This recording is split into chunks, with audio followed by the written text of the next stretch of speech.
कुछ दिया है मुझे तुमने दाता, बहुत कुछ दिया है, तेरा शुक्रिया है, तेरा शुक्रिया, तेरा शुक्रिया है, तेरा शुक्रिया। न मिलती अगर तेरी कोई दात तेरी, न मिलती अगर तेरी कोई दात तेरी, तो क्या थी ज़माने में औकात मेरी। मुझे तुमने जीने के काबिल किया है, मुझे तुमने जीने के काबिल किया है, तेरा शुक्रिया है, तेरा शुक्रिया है, तेरा शुक्रिया है, तेरा शुक्रिया, तेरा शुक्रिया। आपण त्या भगवान परमात्म्याचे उपकार मानले पाहिजे देवा। हे सगळं जे आहे ना हे फक्त तुझ्यामुळे आहे। एवढंच नव्हे तर आज आपण इथं बसलोय स्वतः येऊन, ही सुद्धा कृपा कोणाची आहे? आतापर्यंत आपण जिवंत आहोत, ही कृपा कोण म्हणली वयाची? त्या भगवान परमात्म्याची आहे। म्हणून आपण प्रत्येक दिवशी देवाला म्हणलं पाहिजे, देवा बरवे झाले आजीवरी, नाही पडलो मृत्यूच्या आहारी, वाचुनी आलो एथवरी, उरले ते हरी तुम्हा समर्पण। हा भाव आपल्या अंतःकरणामध्ये असला पाहिजे। म्हणून कुठल्याही गोष्टीचा अभिमान होता कामा नाही।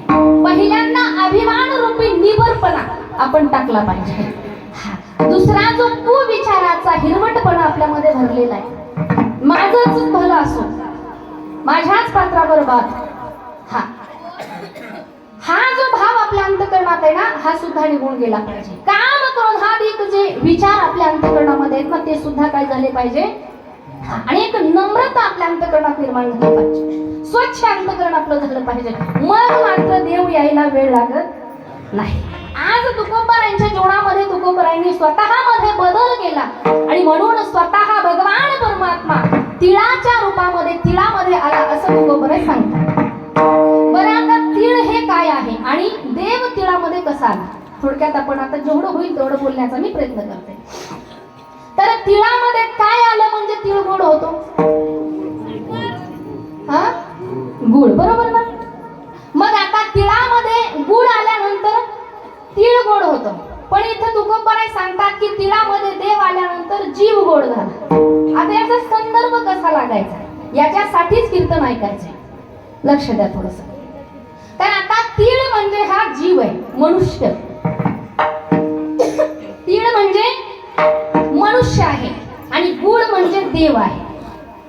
हा भाव आपण इथे घेऊ शकतो, कारण तीळ छोटा आहे। तीळ कसा आहे, अतिशय छोटा, तसा जीव सुद्धा कसा आहे, छोटा आहे, अल्पज्ञ आहे। आपलं ज्ञान हे फार छोटं आहे।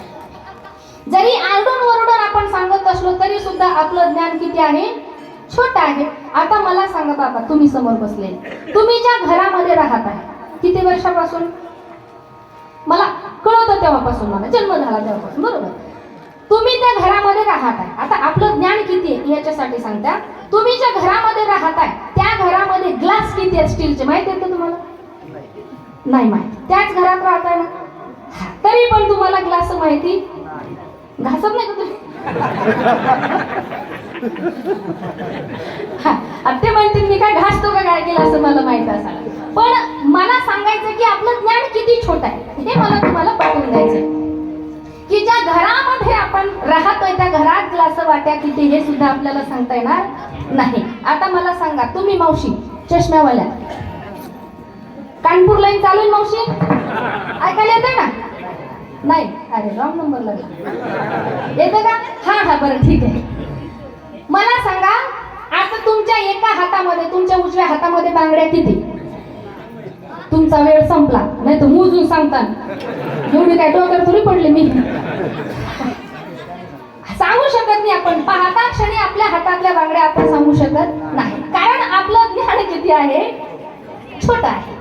मग मनुष्य हा छोटा आहे, म्हणून जीवाला तिळाची उपमा दिली। दिलेली आहे. जीव म्हणजे तीळ आहे. आणि मग तिळामध्ये गुळ आल्यानंतर तो तीळ काय झाला, पटू राहिलं ना का डोक्यावर चाललं, हा ना, असं जरा जुळवलं म्हणजे बरं राहतं. तिळामध्ये गुळ आल्यानंतर गोड झाला तो जीव. मग आता तिळाला जीव म्हटलेला आहे आणि गुळाला देव म्हटलेला आहे. सरळ भाव आपण या ठिकाणी घेऊ शकतो.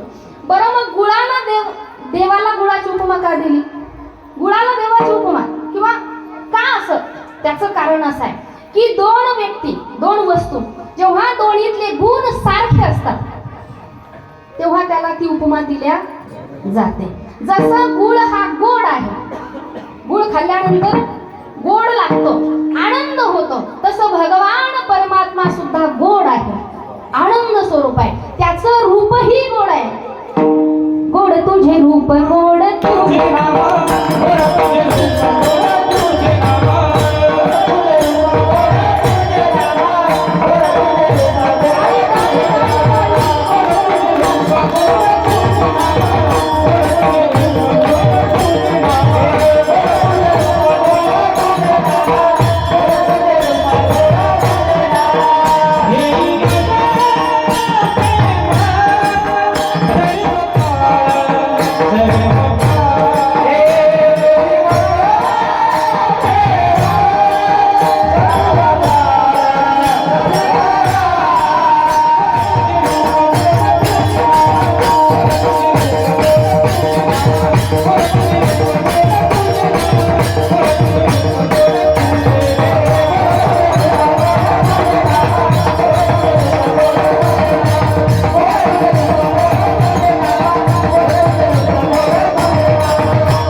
त्याचं नामही गोड आहे, म्हणून गुळ गोड आहे, म्हणून गुळाची उपमा देवाला त्या ठिकाणी दिलेली आहे. आता ज्याच्यामध्ये सारखे गुण असतात त्याला त्याची उपमा दिलेली असते. आता उदाहरणाने सांगायचं झालं, अगदी आपल्या घरातलं उदाहरण आहे, व्यवहारातला. एखादी नवीन मुलीचं लग्न झालं, मावशानं लक्ष नाही, एका मुलीचं नवीनच लग्न झालं आणि ती सासरी नांदायला गेली आणि 4-8 दिवस सासरी नवीनच नांदून परत माहेराला आली. परत माहेराला आल्याच्या नंतर माहेरची मंडळी त्या मुलीकडे काही विचारपूस करत असतात.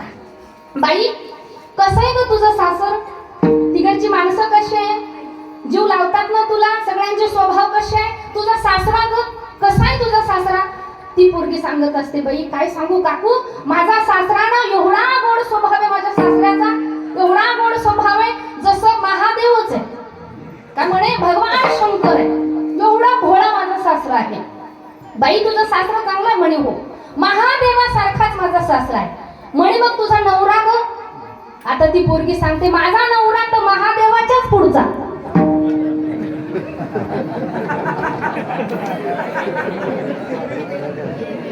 लय हुशार आहे तुम्ही.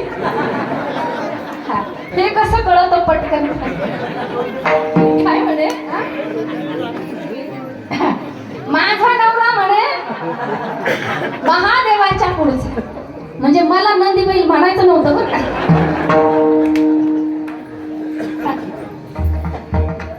म्हणजे ज्याच्यामध्ये जसे गुण असतात तिला सांगायचं काय होतं, कळलं तुम्हाला. आणि असतात ना काही काही इथं बसलेले सगळे सोडून, इथं बसलेले सगळे सोडून आमच्या महादेवा सगट, हा इथले नाही, विठ्ठल विठ्ठल.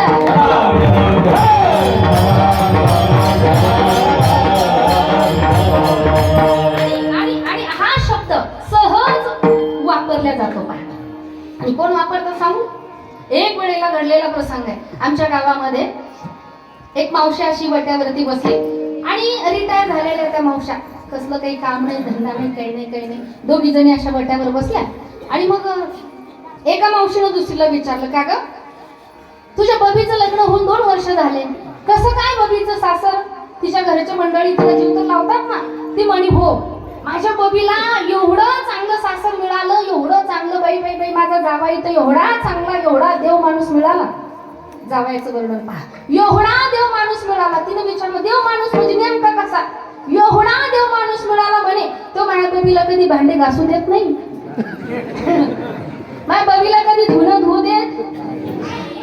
एवढा देव माणूस मिळाला बाई म्हणे. फोन केल्याबरोबर एका घंट्यात हजर होतो इथे घेऊन. आणि अशी बाई म्हणे मोटरसायकलवर जर बसले ना जसं लक्ष्मी नारायणाचा जोडा शोभतो म्हणे. कोण? बबी आणि बबीचा नवरा. आणि हे सांगत असताना बाजूच्या रूम मधून तिचा लेक सून निघाले होते संक्रांतीच्या बाजारात. ते बसली गाडीवर निघाले. हे शेजारच्या ठोकू मावशीने विचारलं म्हणजे सखूबाई आत्ताच्या मोटरसायकलवर गेलो ते कोण होतं का? ती म्हणे आमचाच नाही का त्या बायकोचा.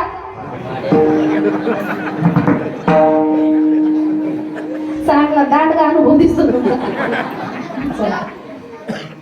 ती मुलगी काय सांगते की माझा नवरा म्हणजे महादेवाच्या पुढचाच. मग पुढे विचारलं अगं तुझी नणंद कशी आहे? नणंद? ती म्हणली बाई नणंद म्हणजे लवंगी मिरचीच. लवंगी मिरची कळते ना. आता नणंद कुठं लवंगी मिरची असते का? पण का म्हणते ती लवंगी मिरची? कारण जशा मिरची मध्ये तो कडकपणा जो तिखटपणा असतो तोच तिच्या नंदामध्ये पाहायला मिळाला. नणंद हा शब्द का वापरला नंदेला माहिती? जी भाऊजाईला कधी मिळू देत नाही आनंद ती न आनंद असा त्याचा अर्थ होतो. मग जी वस्तू दोन वस्तूचे जर लक्षण सारखे असतील तर त्या वस्तूला उपमा दिल्या जाते. हे मी तुम्हाला सांगत होते. जसं तिळामध्ये गुळ आल्यानंतर तिळ गोड होतो तसा तिळामध्ये म्हणजे जीवाला देवाची प्राप्ती झाली म्हणून जीव काय झाला? देव तिळी आला गोडे गोड जीव झाला. देवाची प्राप्ती झाल्यानंतर जीव हा गोड होतो. पण देवाची प्राप्ती कशाने होते हो? संताविना प्राप्ती नाही. ऐसे वेगळी नाही.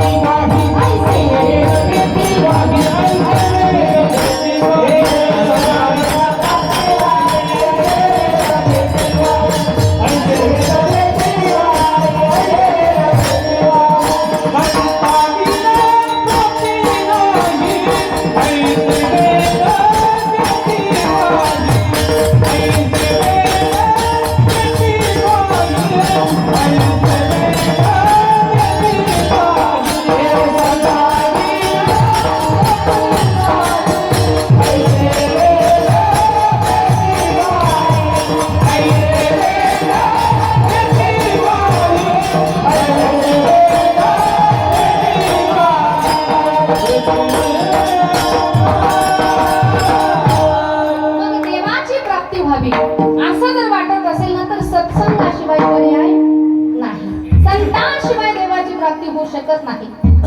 म्हणून उदाहरणाने सांगायचं झालं तर जीव हा जीव हा आरोपी आहे. आणि भगवान परमात्म्याचं द्वार म्हणजे कोर्ट आहे. भगवान परमात्मा न्यायाधीश आहे आणि हा आरोपी रूपी जीव. त्याला जर त्या न्यायाधीशाकडून काही न्याय घ्यायचा असेल, त्या कोर्टामध्ये जर आपलं अपील दाखल करायचं असेल, आपली केस दाखल करायची असेल तर जीवरूपी आरोपी हा स्वतः एकटा जाऊ शकतो का? कोर्टामध्ये आरोपी एकटा जाऊ शकतो का? नाही. मग सोबत कोण घ्यावं लागतो? वकील घ्यावं लागतो. तसं संत हे वकिलाचं काम करत असतात.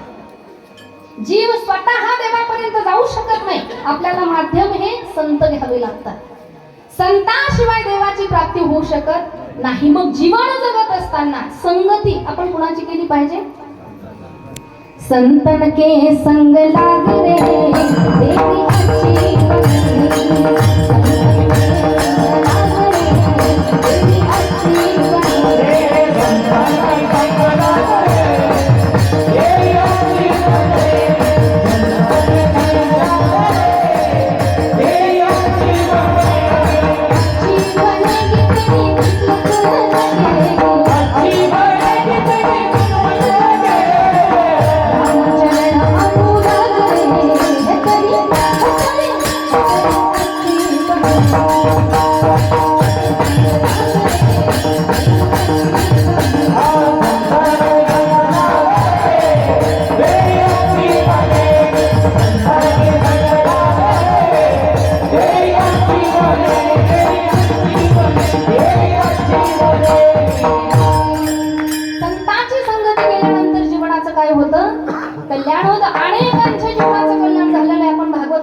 समाधी आहे. ध्रुव जी की बन गई प्रल्हाद जी की बन गई, ध्रुव जी की बन गई प्रल्हाद जी की बन गई, रामचरण अनुराग रे है तेरी अच्छी बनी. संतांच्या संगतीमध्ये जीवनाचं कल्याण होतं. संतांची संगती केल्यानंतर माणसाचं कल्याण होईल यात नवल नाही. संतांच्या संगतीने जनावरांची सुद्धा कल्याण झाली.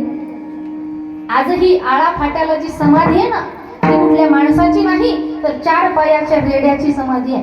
ज्ञानोबारायांची संगती घडली आणि तो रेडा वेद बोलला, पण त्या रेड्याची समाधी आजही आळा फाट्याला पाहायला मिळते. 4 पायाच्या रेड्याची समाधी आहे. 2 पायाची माणसं नतमस्तक होतात. हा संगतीचा परिणाम आहे. विठ्ठल विठ्ठल.